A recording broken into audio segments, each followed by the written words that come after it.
Perguruan Sejati. Karya, Hulung. Jilid 3. Ah, benar heran, sedang main apa si kutu buku itu, tapi sedikitnya engkau pernah mendengar apa yang dinamai Bulim Cap Sakye bukan? Oh, yang engkau maksudkan dengan Jiaksi tu Koi Ke Sin Sian Yo Mo Kui itu. Aku baru tahu beberapa hari saja dari Pek Kowonyo, artinya sama sekali tidak jelas. Ya, ke-13 orang ini 40 tahun yang lalu merupakan jago dunia persilatan yang tiada taranya. Aku heran 10 huruf itu kenapa bisa jadi 13 orang? Antaranya yang disebut Yao ialah Hekpek Siang Yao suami istri, atau dua jejadian hitam dan putih. Sedangkan Tu adalah penganut Taois dari Lao Tse bernama Tai Chin Tojin dari pegunungan Hengsan. Kui artinya gadis, yang dimaksud adalah Liap In Eng yang bergelar Piao Hio Kiam atau si pedang semerbak, Sin mewakili Tong Chian Lai yang bergelar Lui Sin atau malaikat petir. Sian adalah Gan Kong Hu dengan gelar Sit Bok Sian Ong atau dewa bermata hijau, sedangkan Si mewakili Biku yakni Kei Kong Kian Su, Mo adalah Hiat Mo setan berdarah Kim Kei, sedangkan Kui atau setan mewakili Tian Lam Sem Mo, 3 iblis dari daerah selatan yang terdiri dari Xiao Bin Busiang, iblis tersenyum, Tok Kei Fong, Kiu Chie Busiang, iblis berjeriji 9, Kam Peng Hu dan Tok Pit Busiang, iblis bertangan 1, Chiao Chie Hiong. Engkau hanya menjelaskan artinya 8 huruf, masih ada Jiak dan Ke yang belum dijelaskan. Kedua orang itu sebenarnya tak perlu dijelaskan, engkau harus tahu sendiri, kata si orang tua sambil angkat pundak. Kelihatannya engkau pintar, nyatanya bodoh dan harus dikasihani. Jiak adalah pelajar, yakni guru musik kutu buku Han Bun Siang dengan gelar Lotus Sen, si pelajar miskin, dan Kei atau pengemis adalah aku culit dengan gelar manis yakni Cian Bin Sin Kei atau pengemis 1000 muka. Kaget dan girang bercampur di jiwa Tiong Giok. Cepat-cepat ia membungkukkan badan memberi hormat. Tak kukira bahwa Lo Cian Pui dan guruku adalah Bulim Cap Sakye. Bo An Tue benar-benar tidak tahu dan maaf atas kekuranganku. Sudah, jangan berkata begitu, kata Cian Bin Sin Kei. Sejujurnya dulu Bulim Cap Sakye namanya Tenar, tapi untuk kini telah berubah menjadi Bulim Cap Sakye Sio, 13 keburukan, untuk apa? Bocah, apakah engkau tahu kedatanganku ke sini? Bo An Tue tidak tahu, jawab In Tiong Giok. Aku ingin mencari seseorang yang tidak imannya. Mendadak ia diam dan memiringkan kepala mendengar sesuatu. Hus, jangan bersuara, di belakang rumah datang seseorang berkepandaian tinggi. HM, ingin kulihat manusia macam apa dia itu? Cepat-cepat selaput tipis dikenakan ke mukanya, membuatnya menjadi inhok kembali. Lo Cian Pui, jangan lupa, pura-pura tidak pandai silat, agar tak ketahuan, kata In Tiong Giok. Ya, engkau benar, hampir-hampir kulupa dan terbongkar rahasia kita. Berdua-dua mereka berdiam di pojok ruangan sambil menahan napas. Tak perlu lama-lama mereka menanti, di belakang rumah terdengar suara berkeresek. Cian Bin Sin Kai dengan ilmu Toan Im, mengirim suara, berbisik pada kawannya, binatang ini bermaksud tidak baik, dalam keadaan terpaksa akan kutindak, engkau tetap saja berlagak bodoh. Sesosok bayangan hitam masuk ke dalam, tubuhnya kurus dan mengenakan pakaian warna kelabu, wajahnya tertutup kedok, hanya matanya saja terbuka memancar tajam.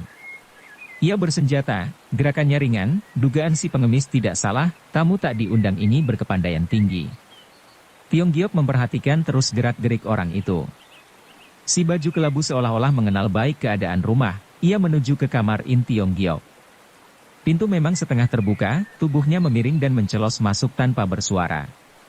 Tapi dengan cepat pula ia keluar lagi dari dalam kamar. Kawan, tegur In Tiong Giok, sambil menerkam dan melancarkan serangan Cesiu Puliong, dengan tangan menjirat naga, mencengkeram ke arah pundak. Tanpa menoleh, si baju kelabu tiba-tiba mengegos dan menyerosotkan kakinya, tubuhnya sudah berpisah 1 meter, lalu berbalik melepaskan tamparan. Tiong Giok menyerang tergesa-gesa, cepat-cepat tubuh bagian atas diputar, dan menarik tangan kanannya, kembali menyiapkan serangannya itu yang dikeluarkan dengan jurus In Liong Xian Jiao. Naga memperlihatkan kuku di awan, tapi gamparan musuh mengandung kekuatan hebat, tubuhnya hampir terpukul jika tidak ada Cian Bin Sin Kai yang menalang menangkis. Sungguh begitu tak urung terhuyung-huyung 3-4 langkah. Si baju kelabu menggunakan kesempatan ini melompat pergi dan terus hilang ke arah jendela. Cian Bin Sin Kai menyusul dengan cepat, tapi kehilangan jejak, ia merasa kagum, sambil menggoyang-goyang kepala ia kembali ke rumah. Engkau menyuruh aku menyembunyikan kepandaian, kenapa engkau sendiri tak tahan menghadapi keadaan? Sebab dia bukan orang Pok Tian Pang. Bagaimana engkau tahu? Ia berkepandaian tinggi dan tidak bersenjata, begitu masuk lantas ke kamarku tapi ia segera keluar lagi, karena mengetahui kamar kosong. Dari sini kupikir tentu dia orangnya yang 3 kali berturut-turut membunuh penerjemah bahasa Sangsekerta. Tujuannya dari pembunuhan untuk mencegah jangan sampai buku yang berada di tangan orang-orang Pok Tian Pang diterjemahkan. Sungguh pun kelakuannya sangat telengas, ia berniat melindungi juga kaum bulim. Sayang kita tidak berhasil membekuknya. Tapi di sini hanya aku dan engkaulah yang terhitung orang luar. Jika orang itu bukan anggota Pok Tian Pang kenapa bisa masuk ke sini? Bisa saja, di dunia ini apa yang tidak mungkin, kata In Tiong Giok. Buktinya seperti Lo Cian Tui bisa salin wajah, mungkin dia juga demikian. Ilmu salin rupaku dapat dikatakan tidak ada duanya di atas dunia ini, sehingga mendapat julukan Cian Bin, sungguh pun begitu harus menjadi budakmu dulu baru bisa datang ke sini. Tujuannya orang itu mencegah aku menerjemahkan buku, jika kita belum meninggalkan tempat ini pasti dia akan datang lagi. Untuk kedua kalinya kita harus berhasil menangkapnya, mungkin dia itu bisa dijadikan kawan baik, kata In Tiong Giok. Lalu ia ingat perkataan si orang tua tadi, Lo Cian Pui ingin mencari orang yang tak kuat imannya itu siapa? Dia adalah salah seorang bulim Cap Sah Kie. Entah kenapa terdengar di luaran namanya tercantum sebagai anggota Pok Tian Pang kalau benar terbukti, dengan tangan ini akan kubunuh dia. Maksudmu Tian Lam Sam Kui? Sam Kui termasuk orang apa? Yang kumaksud adalah Tai Chen Tojin dari Tai Heng San. Apa? Dia juga jadi anggota Pok Tian Pang. Mana mungkin? Ini ku ketahui dari anggota Pok Tian Pang di luaran, bahkan ia berada di istana, sorga, menikmati segalanya, sayang usahaku merampas perahu tidak berhasil. Jika tidak, In Tiong Giok turut sedih mendengar itu, karena orang yang dimaksud itu, justru yang hendak diketemukannya, jika sampai benar-benar Tai Chin Tojin jadi anggota Pok Tian Pang bagaimana baiknya. Biarpun ia seorang yang pintar menghadapi keadaan begini jadi hilang pendapat. Dipegangnya surat kulit kambing di sakunya dengan bengong, tapi tidak dikeluarkannya untuk diberitahu pada Cian Bin Sin Kei. Perkataan sebelah pihak belum tentu benar, biarlah nanti ku selidiki untuk mencari kebenaran. Menyelidiki tidak ada gunanya juga, yang baik kau berusaha mendapatkan sebuah perahu. Ya akan kuusahakan sedapat mungkin, tapi waktu sangat mendesak sekali. Engkau boleh mengulur waktu. Tapi gerak-gerik Lo Cian Wei sudah mendatangkan kecurigaan Lai Keicie. Asal ia mengirim pos ke Ngoli Ucung untuk memeriksa keadaan rumahku, segala kebohongan yang diucapkan Lo Cian Tui bukanlah terbongkar semua. Aku tak berpikir sampai ke situ, mungkinkah Lai Keicie secermat engkau? Ia licin dan cerdik, buktinya Pang Hui kena dibongkar rahasianya, kata In Tiong Giok. Lebih-lebih Lo Cian Tui yang berturut-turut 2 malam mengganggu mereka, pasti mendatangkan kecurigaan. Andai kata ia berbuat seperti yang engkau duga, paling sedikit masih ada waktu 5 hari. Waktu ini cukup lama, andai kata ketahuan sekuat tenaga kulindungi engkau sampai berhasil lolos dari sini, lalu kutempur mereka mati-matian, bagaimana mereka tidak bisa berbuat apa-apa padaku. Waktu berjalan dengan cepat, sementara mereka bercakap-cakap, fajar sudah menyingsing. Tak terasa sudah siang, Kongcu sebaiknya istirahat dulu, Lohu akan masak nasi. Ada-ada saja, yang pantas Boan Pui menyediakan untuk Lo Cian Pui. Biar masih ada 5 hari, sandiwara ini sebaiknya berjalan terus, duduklah dan akan kubuatkan masakan, ayam pengemis, untukmu. In Tiong Giok mengawasi Culit ke dapur, perubahan malam ini biarpun sudah membuka sebagian tabir asap, tapi mendatangkan lagi tabir baru. Bagaimanapun rahasia Culit tidak bisa bertahan lama. Jangka waktu 5 hari dalam sekejap mata akan berlalu, sampai saatnya, dengan cara apa bisa meloloskan diri dari tempat berbahaya ini? Karena merasa risau ia keluar rumah berjalan-jalan di taman sambil menghirup hawa segar. Ia melangkah perlahan sambil menundukkan kepala, waktu ia dongkak lagi nampak seorang muda berbaju merah sedang berdiri di sekat gunung-gunungan terpekur dan memandang ke tempat jauh. Nah, ini Pek Kian Hong, pikirnya, ia berjalan mendekati.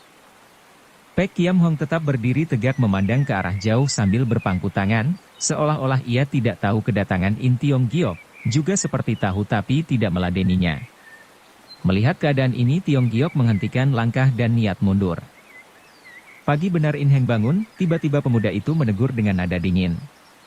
Cepat In Tiong Giok memberi hormat, selamat pagi Xiao Pangcu. Untukku sudah tak pagi lagi, jawabnya kasar. Aku berdiri dan berdiri setiap hari di tempat ini sebelum surya terbit.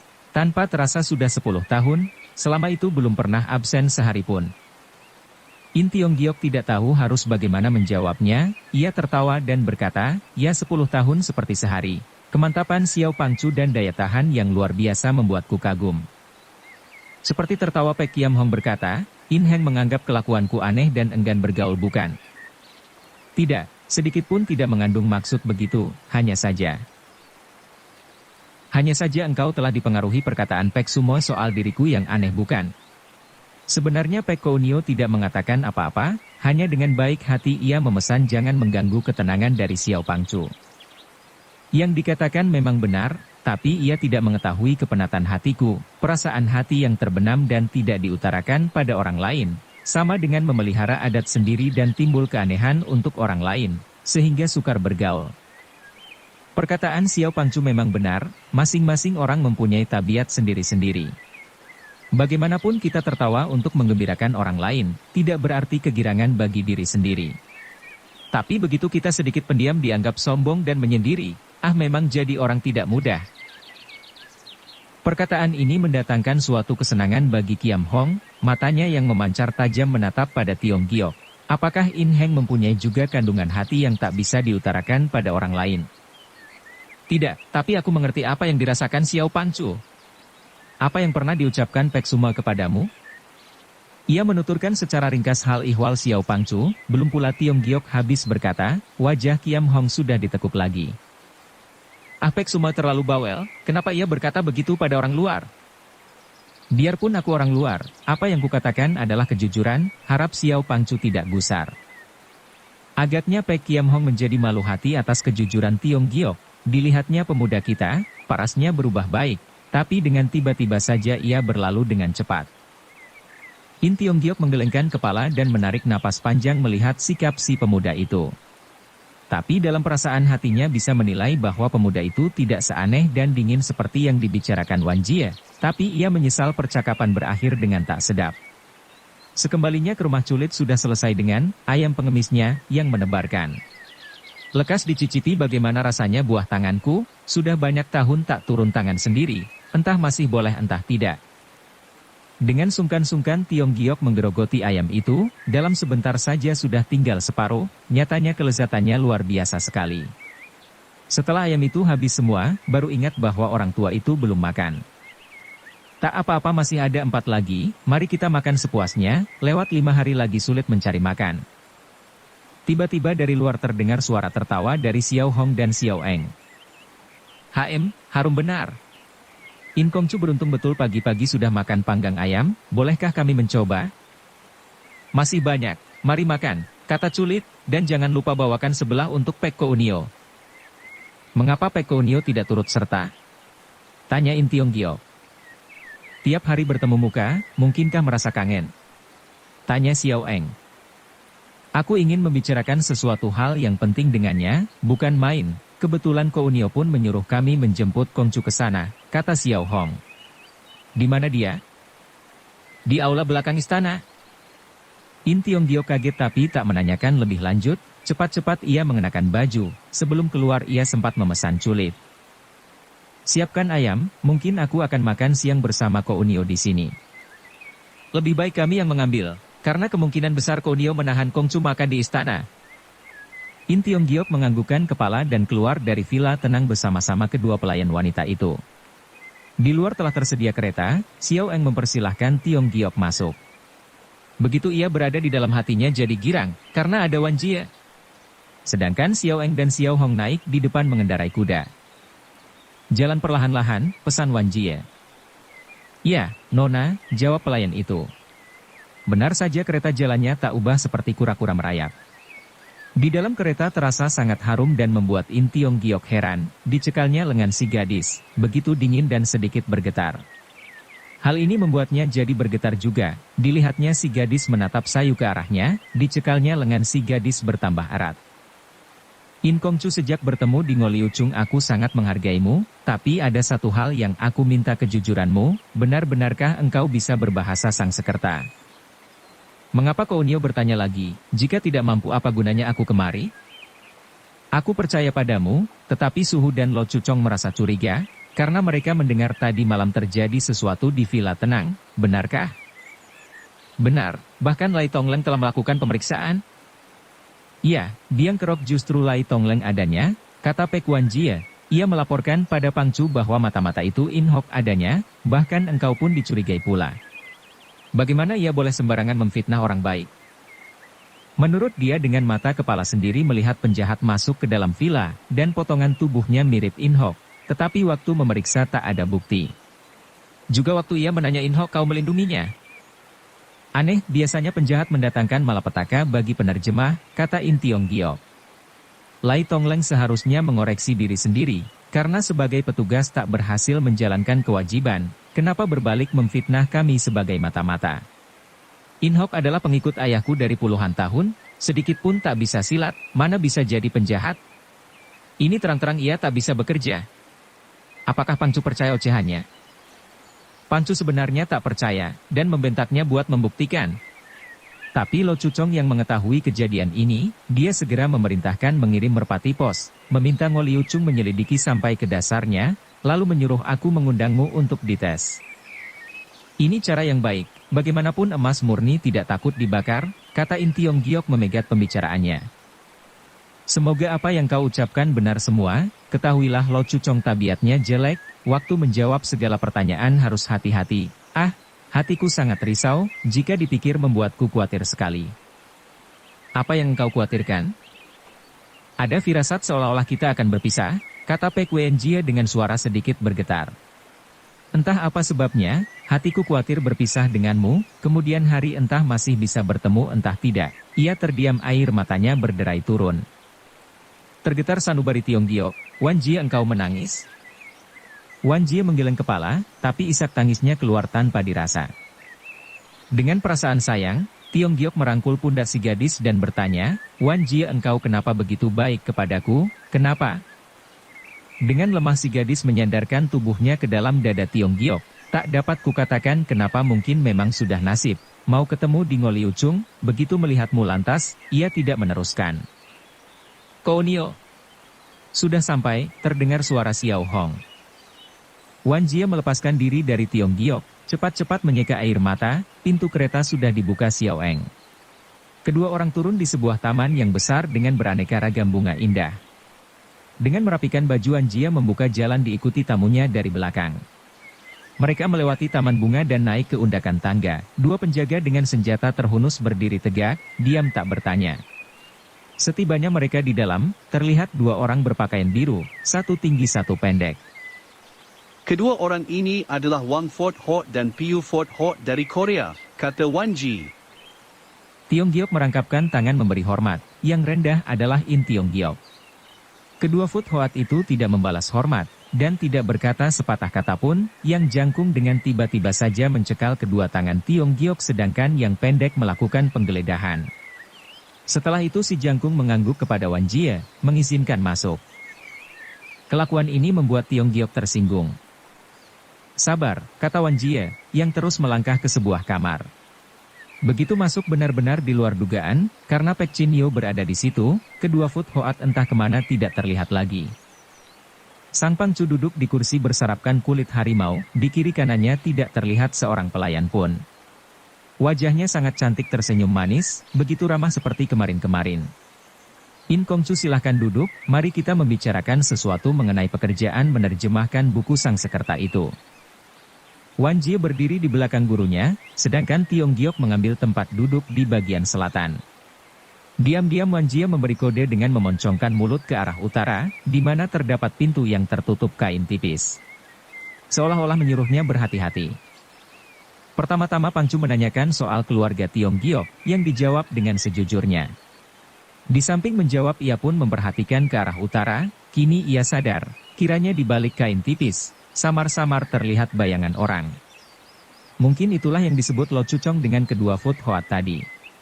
Antara pintu berkain tipis dan di mana Tiong Giok duduk saling berhadapan. Orang-orang di balik kain tipis itu pasti dapat melihat dengan tegas pemuda kita, sebaliknya Tiong Giok hanya melihat bayangan-bayangan saja dan tidak bisa melihat wajah mereka.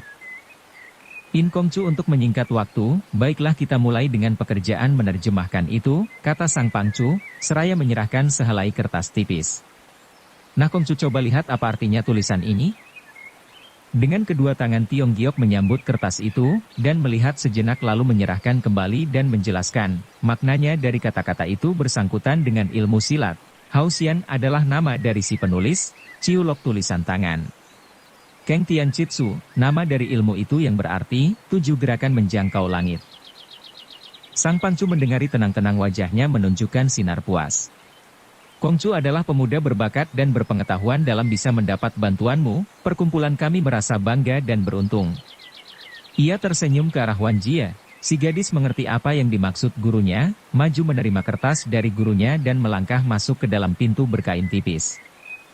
Bayangan-bayangan orang di balik kain tipis terlihat bergerak-gerak dan berkata-kata dengan perlahan, sesudah itu terlihatlah Wan Jie keluar, di tangannya membawa sehelai kertas lain.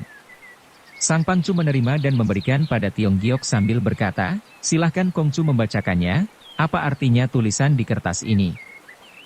Setelah membaca sebentar Tiong Giok berkata, oh ini prakata dari buku Keng Tian Chitsu, yang menjelaskan keistimewaan ilmu pedang 7 gerakan menjangkau langit. Sungguh pun bernama 7 jurus, sesungguhnya mencakup keseluruhan ilmu pedang, yang dapat berubah tak terhingga banyaknya. Maka itu orang-orang yang kurang cerdas dilarang mempelajari seorang diri, karena bisa tersesat dan gila.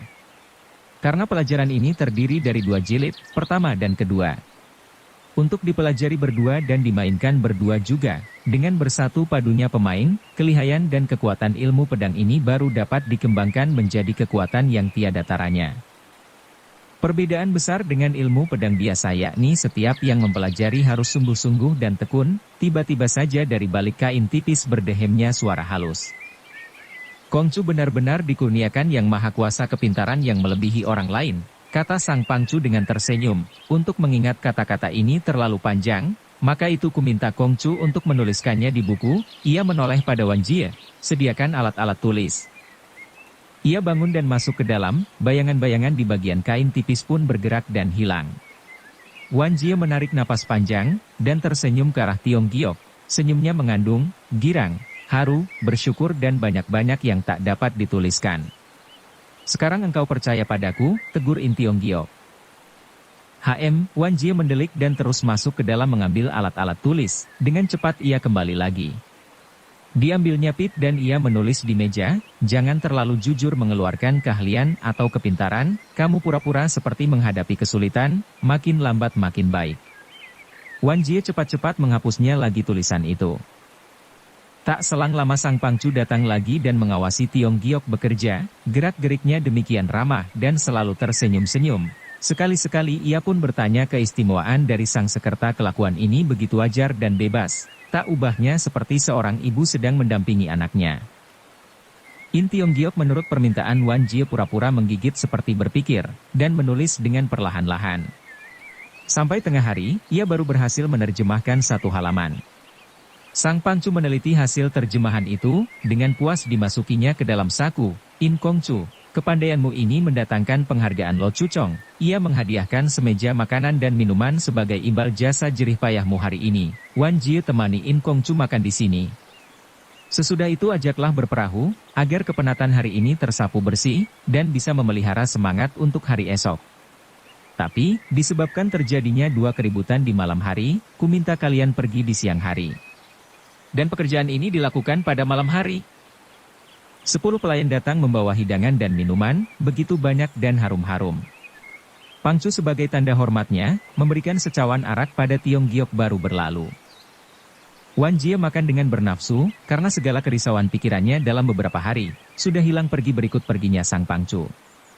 Sedangkan In Tiong Giok di samping rasa girang tidak luput timbul rasa kagetnya, yang menggirangkan adalah Sang Pangcu memberi izin berperahu, yang mengagetkan pekerjaan menerjemahkan harus dilakukan pada malam hari. Dengan begini bisa menghambat usahanya bersama Culit untuk melarikan diri. Kemungkinan di siang hari bisa meloloskan diri. Ya, biar bagaimana tinggi kepandaian Cian bin Sin Kei, dengan berdua saja. Bagaimana engkau? Maukah main perahu? Sudah tentu, siapa mau melewatkan kesempatan ini? Wan Jie cepat-cepat meminta kartu perahu dari Pangcu dengan girang ia mengajak Tiong Giok keluar istana. Main perahu paling enak mengayuh sendiri, maka ku minta perahu kecil yang muat 2 orang saja.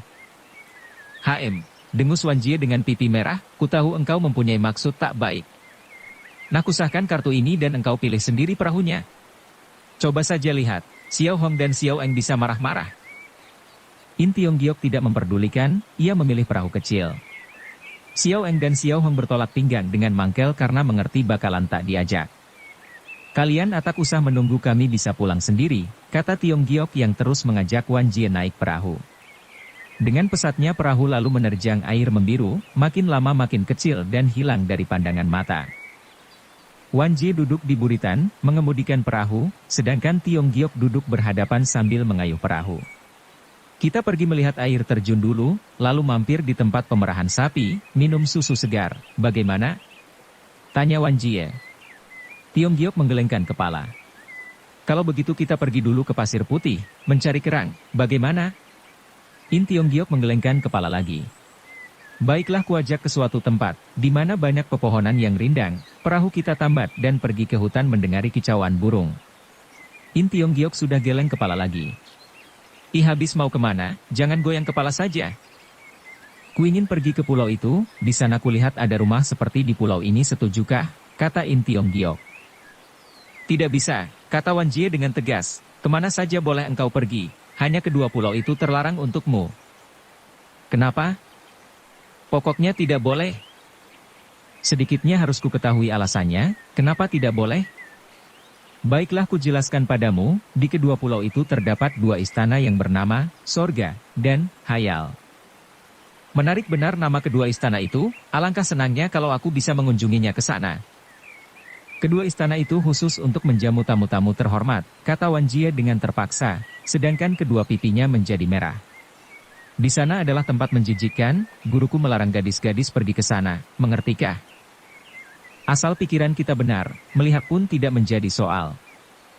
Pokoknya bagaimana engkau maupun tidak kuizinkan, kata Wan Jie, lebih-lebih kalau sampai guruku tahu, bisa didamprat habis-habisan dan membuatku menaruh muka di mana lagi.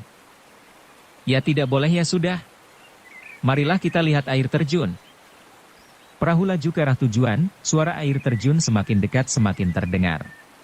Begitu membisingkan sekali, jika dongak ke atas, terlihat air itu tak putus-putusnya dari puncak-puncak terjun ke bawah dan terjadilah percikan air tak ubahnya seperti kabut pagi. In Tiong Giok kagum melihat air terjun ini, tapi tidak menyenangkannya, karena pikirannya masih tetap mengingat Istana Sorga dan Istana Hayal.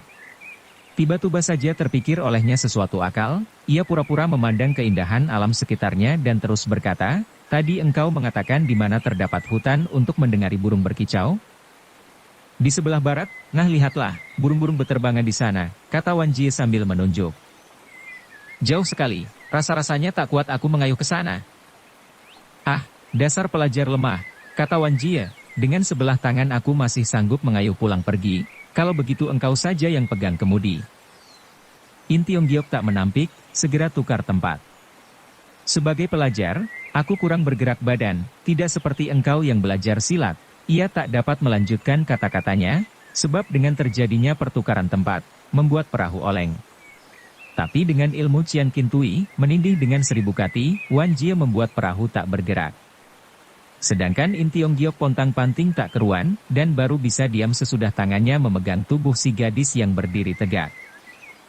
Entah disengaja atau tidak, dari memegang tahu-tahu menjadi memeluk. Kira-kira jangan main-main di sini, jika sampai dilihat orang-orang pulau itu, bisa dijadikan bahan tertawaan. Ia pun segera melepaskan diri dan mengayuh sedang Tiong Giok mengemudi.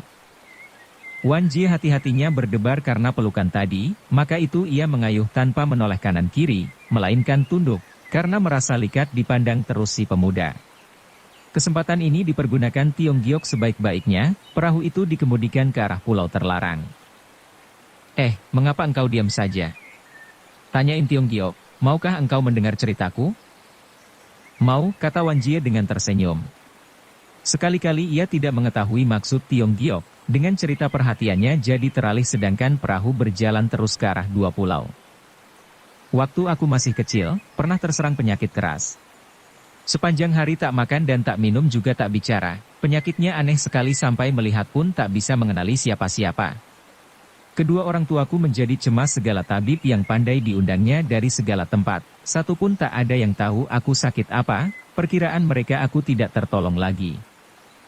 Orang tuaku bersedih hati, pikiran mereka kematianku takkan lama lagi, maka itu segala keperluan mati sudah disiapkan.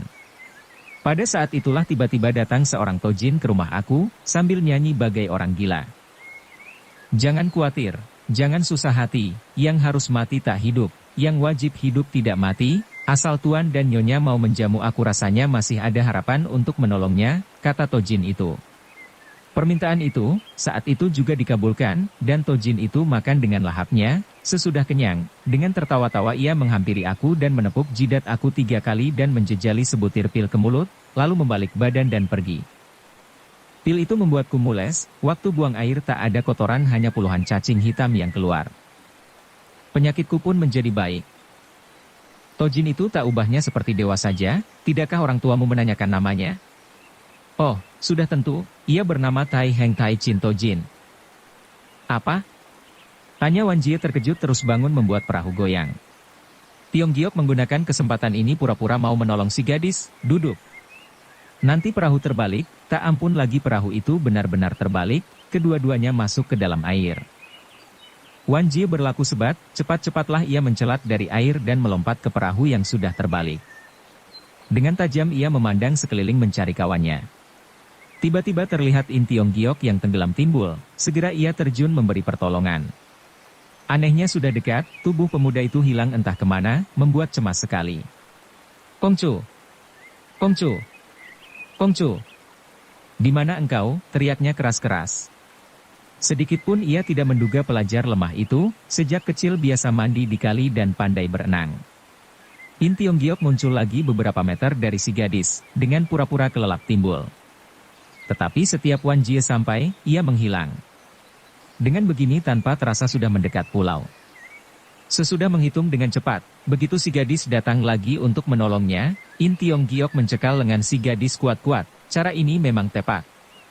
Sedikit pun tidak mendatangkan kecurigaan si gadis, dan tak membuatnya sulit, karena kepandaiannya lihai, ditotok dulu pemuda itu, baru dibawanya ke darat. Dengan cepat Tiong Giok ditengkurupi dan diangkat perutnya, kasihan pemuda itu tidak memuntahkan air, tapi terus diurut, sampai yang ada di kantong nasinya semua keluar melalui mulut. Dukung channel Novel Silat dengan subscribe, follow, like, komen dan share. Saat ini terlihat 4-6 orang datang ke arah mereka, di bawah pimpinan seorang laki-laki tua berewokan. Mereka adalah pengawal-pengawal pulau, begitu melihat Wan Jie si berewokan segera tersenyum, angin apa yang membawa nona ke sini? Kamlo Cianwei, ia adalah seorang pelajar, kau lihat perahu kami terbalik, kata Wan Jie. Oh terbalik, kata si berewok, dan siapa itu? Dia adalah penerjemah yang diundang Pangcu, namanya In Tiong Giok. Oh kiranya tamu terhormat, katanya sambil bergelak-gelak, kedatangannya membuat istana di sini bertambah terang. Ia memanggil kedua pengawalnya untuk membawa Tiong Giok.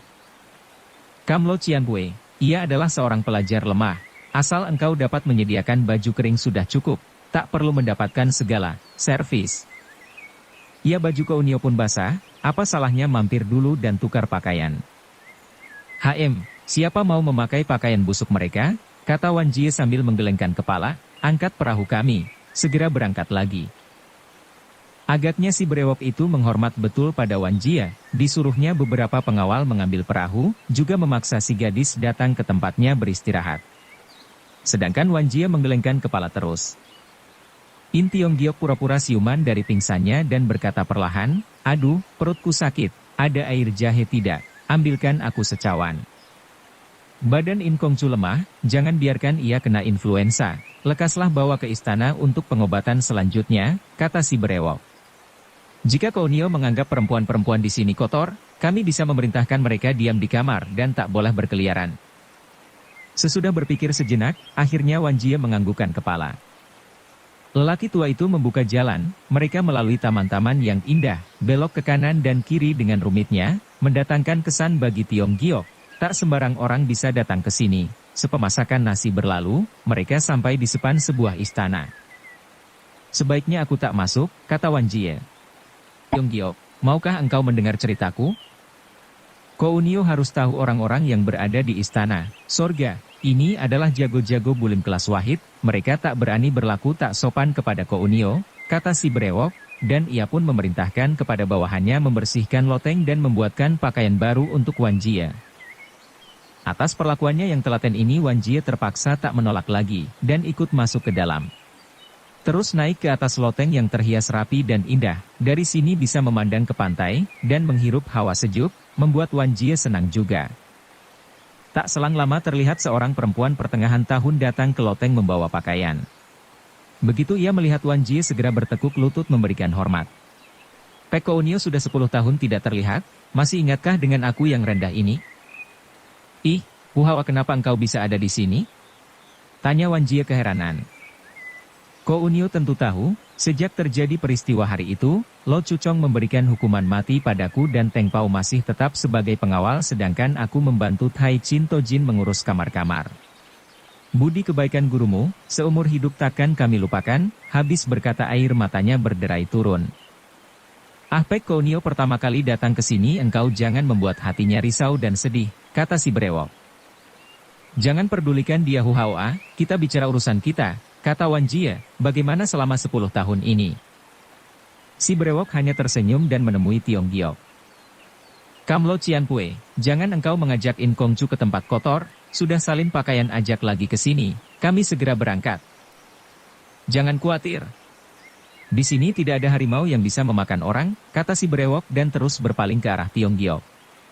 Penyakitnya perempuan, senang sekali bertemu teman lama, tak putusnya bercerita, tapi tak lupa mengasihi lelaki.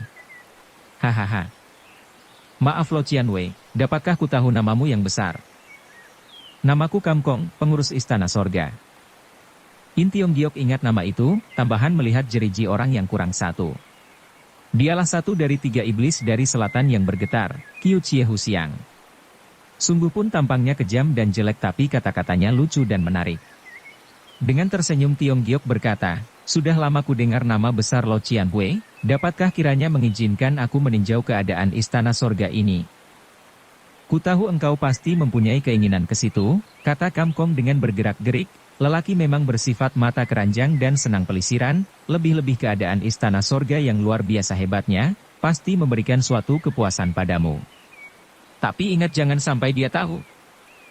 In Tionggiok tidak memperdulikan kata-kata orang, ia salin pakaian dan memeriksa sakunya, untung surat kulit kambing itu tidak basah. Lalu mengikuti Kamkong meninjau istana sorga. In Kongcu sebaiknya meninjau istana ini dilakukan seorang diri, agar kau bebas bergerak seenak-enaknya, kata Kamkong. Tapi soalnya aku tak tahu peraturan istana ini. Di sini tempat bebas, tidak ada peraturan, perempuan-perempuan yang ada semuanya sebagai pelayan.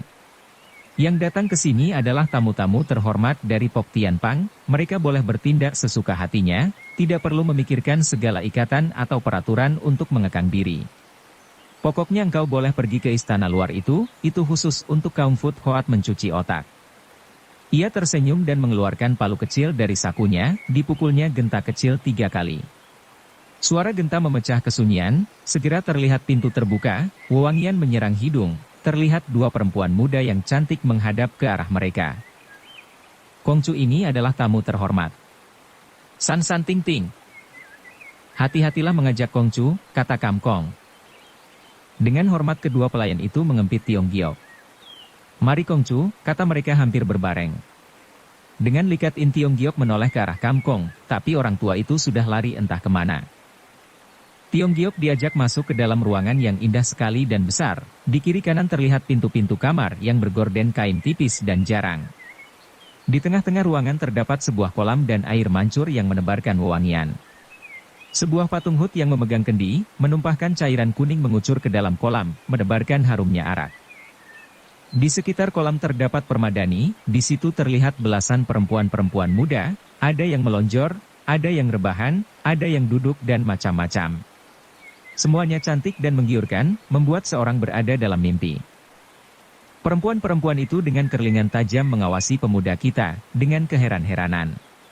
Sejak istana ini dibangun, kaum tamu terdiri dari orang-orang tua melulu, orang semacam Kongcu adalah yang pertama kali. Tak heran menimbulkan keanehan pelayan-pelayan di sini, kata Sansan. Ting-ting mengebutkan lengan bajunya, sebagai sambutan terdengar irama halus yang mengasyikkan. Kongcu mau mendengarkan nyanyian mereka? Atau minum-minum anggur dengan mereka? Tidak. Tidak. Kedatanganku hanya meninjau, asal melihat-lihat ya sudah. Kata Tionggiok. Kongcu tak usah ketakutan tak keruan, di sini lain dengan istana hayal, di sini bersifat pasif. In Tionggiok menyaksikan belasan darah-darah cantik, hanya mengerlingkan mata dan bergerak-gerak untuk mendapat perhatian, tapi tak seorang pun yang mendekatinya membuat Tionggiok merasa tenang. Sansan menuju kolam dan mengendok airnya. Kongcu coba minum, bagaimana rasanya air kolam ini? Tionggiok meminumnya, merasakan harum dan segar, itu bukan air tapi anggur yang enak. Alangkah harumnya anggur ini, ujinya. Jika Kongcu tidak senang melihat tarian dan mendengar nyanyian, mari kuajak ke kolam merpati, ajak Sansan. Belum pula Tionggiok menjawab, tiba-tiba mendengar suara tertawa yang keras menyusul terlihat salah satu pintu kamar terbuka dan keluarlah 3 orang. Yang di tengah adalah seorang tua kurus berpotongan seperti Tojin, usianya lebih dari 70 tahun, lengan kiri dan kanannya menggandeng darah-darah cantik usia belasan tahun, mulutnya menyanyi-nyanyi jalannya terhuyung-huyung, mukanya penuh senyuman cabul, benar-benar tidak senonoh. Darah-darah yang berada di pinggiran kolam begitu melihat orang tua ini, dulu mendahului memeluk, ada yang menarik janggutnya, ada yang membuka bajunya, segala kemaksiatan dilakukan dengan penuh kekotoran, dalam sekejap orang tua itu hilang di bawah timbunan darah-darah cantik. Betapa muaknya Tionggiok menyaksikan kejadian ini. Siapa orang tua itu? Kenapa tua-tua tidak tahu malu? Tanya Tionggiok. Oh dia? Ia terkenal sebagai Tojin gila. Setiap hari tidak ketinggalan arak dan perempuan, pelayan-pelayan di sini sudah biasa gila-gilaan menghadapinya, tapi kalau disebutkan namanya, bisa mengagetkan yang mendengar. Siapa namanya? Hai Heng Tai Chin Tojin. Apa? Tanya Tionggiok kaget, dikucek-kucek matanya dan menegasi, dia Tai Chin Tojin. Benar, jawab Sansan, jangan dilihat ia gila-gila dulunya adalah salah seorang jago rimba hijau yang terkenal, tapi sekarang ia menjabat sebagai ketua Food Hoat di Pok Tianpang. In Tionggiok hampir tak percaya dengan pendengarannya sendiri, karena orang yang dicari ini didapati dengan mudah, tapi ia menyesal orang yang dicari ini, tak lebih dari seorang tua bangka yang gila-gilaan dan bejat moralnya. Saat ini darah-darah cantik telah menggotong sang Tojin ke sebuah balai-balai, sepatunya dicopot, rame-rame mengurutnya. Sedang kedua tangan Tojin itu tak pernah nganggur, memeluk ini, meraba sana, tak ubahnya sudah sekarat dan memuaskan nafsu hati sebelum mati. In Tionggiok menghampiri, dengan wajah muram ia berkata, numpang bertanya apakah Lo Cianpui benar Tai Chin dari Tai Heng San. Hihihi, kawan cilik aku memang Tai Chin Tojin, ada perlu apa mencari Lohu, mari duduk.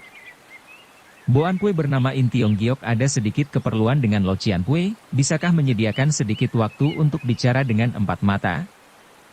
Mau bicara, silakan bicara, tak usah 4 mata segala. Mereka boleh menyanyi dan menari engkau boleh berkata-kata, apa salahnya?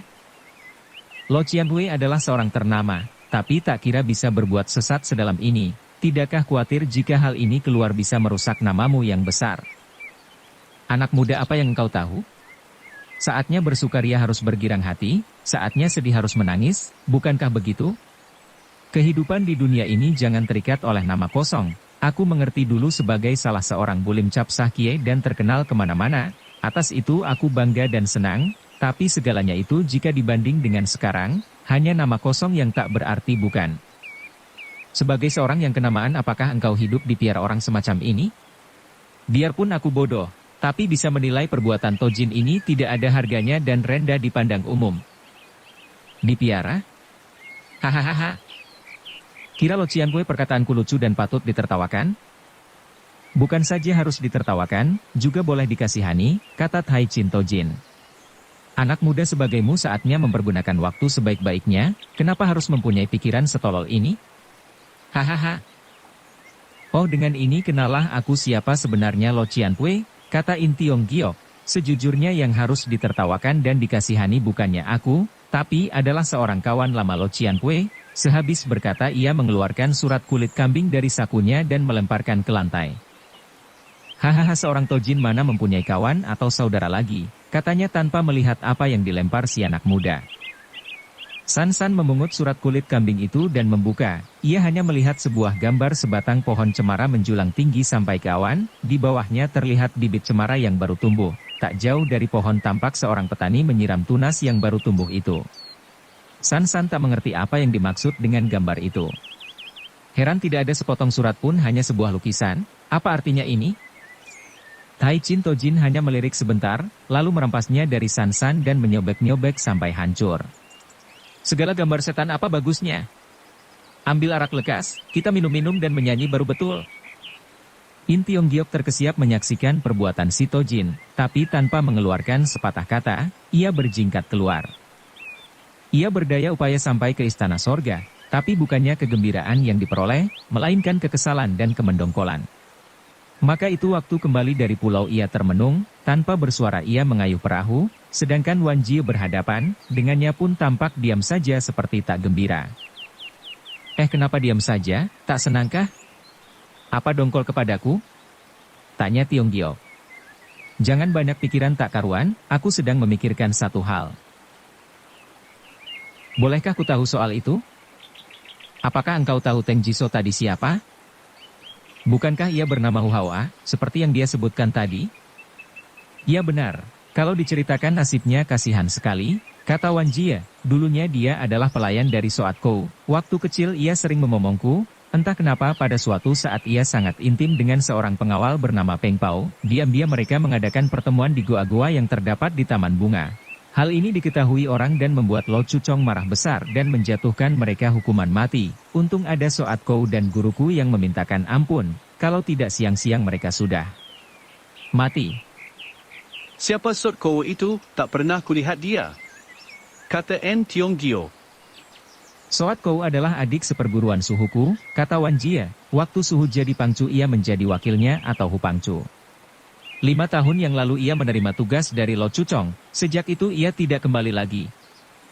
Oh, kata In Tionggiok, ia heran kenapa sebagai hupangcu, selama tahun tidak diutarakan. Ia hanya berkata, sekarang Teng Jiso tidak kurang suatu apa, untuk apa memikirkannya lagi?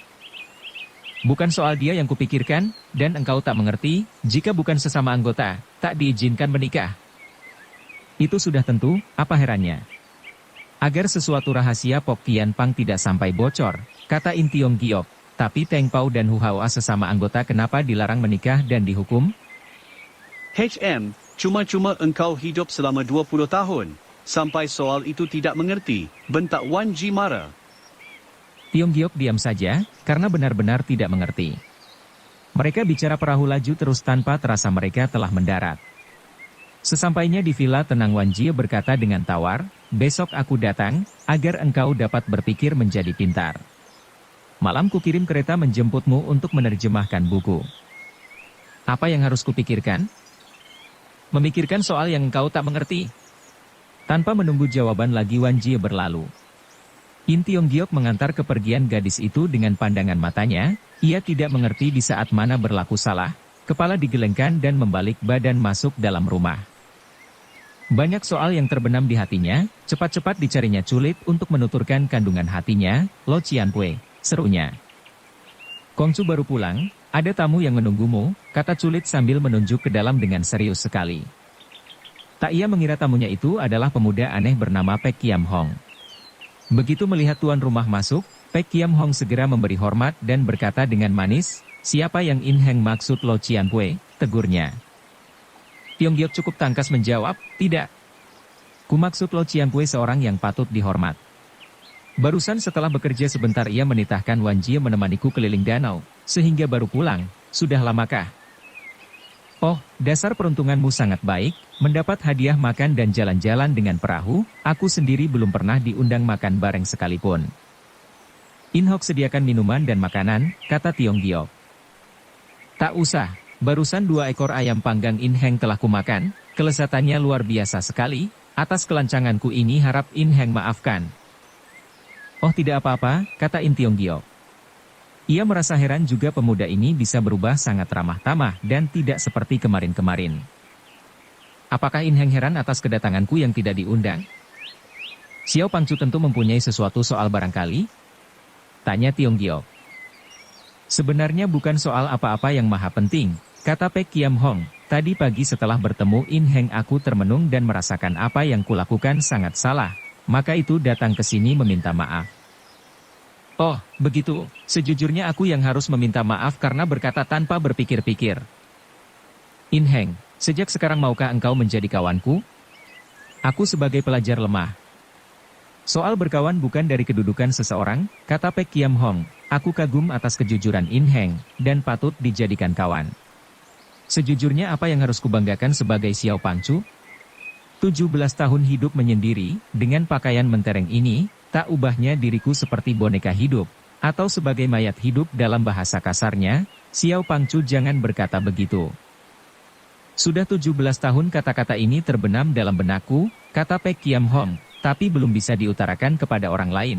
Karena tidak ada sahabat maupun saudara, diriku ini seorang tak berayah yang patut dikasihani. Bukan Xiao Pangcu seorang saja yang belum pernah melihat ayah sendiri, di dunia ini banyak yang bernasib begitu. Tapi sebagai anak ingin aku melihat ayahku, bagaimana potongan badannya, raut mukanya, semua ini hanya hayalan belaka, aku hanya tahu dulunya ayahku seorang jago persilatan, tapi terbunuh orang sebelum aku lahir. Siapa yang membunuhnya? Mana ku tahu? Jika tidak tahu, kenapa tahu ayahmu terbunuh orang? Ibuku yang menceritakan, kata Pek Kiam Hong, pembunuh itu sudah 20 tahun hilang tanpa terasa, mungkin sudah mati. Jika begitu sakit hati ini seumur hidup takkan terbalas.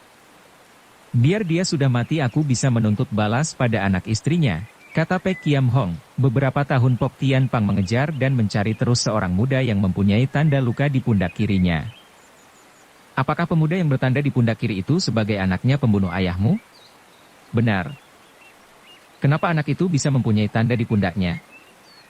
17 tahun yang lalu, soal ayahku diselakakan orang tersiar luas. Ibuku dan Soatko mengajak jago-jago lainnya mengejar pembunuh itu, sungguh pun dikerubuti penjahat itu dapat meloloskan diri, tapi anaknya yang digendong dan diajak bertempur itu, terkena bacokan, jika tidak mati pasti ada tandanya. 17 tahun yang lalu anak itu baru setahun, terkena bacokan golok kurasa lebih banyak matinya daripada hidupnya, jika ayah dan anaknya sudah mati, sama dengan dendam habis sudah. Maka menurutku Xiao Pangcu tak usah memikirkan lagi soal itu, masih banyak pekerjaan menantikan kita lakukan, kenapakah harus berkecamuk terus di dalam soal dendam selalu. Perkataan In Heng memang benar, tetapi sakit hati orang tua itu beratnya laksana gunung, dalam seperti lautan, walau bagaimana sebagai anaknya harus membereskan soal ini menurut Kang Ou. Ya begitupun tak salahnya, tapi hari-hari berkesal hati, tak ada gunanya bukan? Benar, kata Pek Kiam Hong. Entah bagaimana hari ini, si pemuda aneh berubah banyak dan terus bicara panjang lebar dengan pemuda kita, sampai malam mendatang ia baru pulang. Dukung channel Novel Silat dengan subscribe, follow, like, komen dan share. Seberlalunya Pek Kiam Hong, Tiong Giok baru bisa menuturkan apa yang dialaminya hari ini kepada Cian Bin Sin Kei. Tidakkah engkau melihat salah, buku yang diterjemahkan itu bernama Keng Tian Chitsu? Mana bisa salah lihat, kata In Tiong Giok. Itu adalah buku luar biasa barangkali. Heran kenapa buku itu bisa jatuh di tangan mereka, kata Culit. Ah, waktu sangat mendesak, biar bagaimana harus meloloskan diri biarlah Tojin keparat hidup beberapa lama lagi. Burung pos sudah dikirim, dan aku harus mengerjakan buku itu, bagaimana baiknya? Biar bagaimana buku itu tidak boleh engkau terjemahkan, kata Culit dengan bersungguh-sungguh. Sebab menyangkut luas kaum persilatan, jika jatuh di tangan mereka dan dipelajari, tak ada lagi kekuatan untuk menentang sepak terjang orang-orang Pok Tian Pang. Ya, bagaimana menolak pekerjaan ini? Sedapatnya engkau dapatkan itu lalu kita kabur. Mana semudah itu, begitu ketat sekali. Mana mungkin bisa lolos? Asal engkau bisa memperoleh buku itu, pokoknya aku bisa berdaya keluar dari sini. Sejujurnya aku tak sanggup mendapatkannya. Ah kenapa bodoh betul? Engkau sediakan sehelai kertas dan tulisan dalam huruf Sangsekerta. Selesai menerjemahkan berikan tulisanmu itu dan ambil yang asli.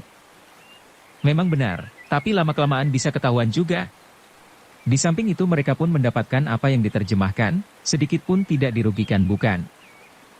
Menurutmu tidak bisa, Hem? Lihatlah kerjaanku sebentar malam, sehabis berkata ia mengeluarkan kedoknya dan mulai mengolah dengan tekun. Apa maksud Lo Cian Wei menyamar sebagai Boan Wei? Benar. Untuk mendapatkan buku itu menyamar sebagai perempuan pun akan kulakukan. Terlalu berbahaya, jika ketahuan hanya kematian yang menantikan. HM, kau kira mendapat gelar manis sebagai pengemis berwajah seribu itu mudah? Pokoknya kau diam-diam dan tahu beres, disuruhnya si pemuda menulis bahasa Sangsekerta dan begitu selesai diolahnya kertas itu menjadi serupa yang seperti Tiong Giok lihat. Waktu malamnya segala persiapan sudah beres, Culit menyamar sebagai Tiong Giok dan yang belakangan sebagai In Hok. Dengan tenang dinantinya kereta penjemput. In Tiong Giok tidak bisa mencegah kemauan Culit, ia hanya berdoa agar orang tua itu sukses menjalankan role-nya. Tak selang lama Xiao Eng datang menjemput. HM, baru kesini saja engkau sudah tak sabar, tadi seharian engkau main perahu membuat kami kesal menanti. Sudahlah, jangan banyak cerita mari kita berangkat, kata Culit. In Tiong Giok memandang kepergian mereka dengan berdoa terus. Dia terus mondar-mandir dengan khawatir. Ia tidak tidur barang sekejap setiap kentongan peronda berbunyi, hatinya dak-dik-duk tak keruan, khawatir rahasia Culit diketahui orang. Dalam keadaan semacam pikiran selalu berbayang ke arah buruknya saja. Tiba-tiba hatinya yang sedang risau berdebar semakin keras, karena telinganya mendengar ketoprakan suara kuda. Pikirnya segala rahasia Culit sudah terbongkar, dengan cepat ia mematikan lampu, dan siap-siap menghadapi segala kemungkinan dengan hiat cilengnya. Ia tidak mau sampai tertangkap hidup-hidup, pikirannya ini sudah mantap, ia mau mengadu jiwa. Sementara itu suara ketoprakan kuda sudah sampai di depan rumah. Disusuli dengan ketuknya pintu dan suara orang yang memanggil-manggil. In Hok, lekas buka pintu. Hatinya semakin tak keruan rasa, itulah suara Wan Jie. Tapi ia menjawab juga dengan berat. Mau apa malam-malam datang ke sini? Lekas buka. Kongcu jatuh sakit, aku mengantarnya pulang. Sakit? Benarkah Culit sakit? Cepat ia menyalakan api dan membuka pintu. Tampak Wan Jie dengan kedua pelayannya berwajah masam dua pengawal memondong Culit, masuk ke dalam. Orang tua itu terlihat meram, lengannya menekap perut, dan merintih terus. Tiong Giok tak mengerti apa yang terjadi dengan penuh perhatian ia memegang jidat Culit, yang disebut belakangan menggunakan kesempatan ini membuka mata dan mengedipkannya. Tak apa bawa aku keranjang, sebentar lagi pun, aduh perutku seperti diiris-iris, aduh. Lekas letakkan In Kongcu di pembaringan, hati-hati jangan menyentuh perutnya, perintah Wan Jie. Bersambung ke jilid 4. Dukung kami dengan subscribe, follow, like, komen dan share. Terima kasih.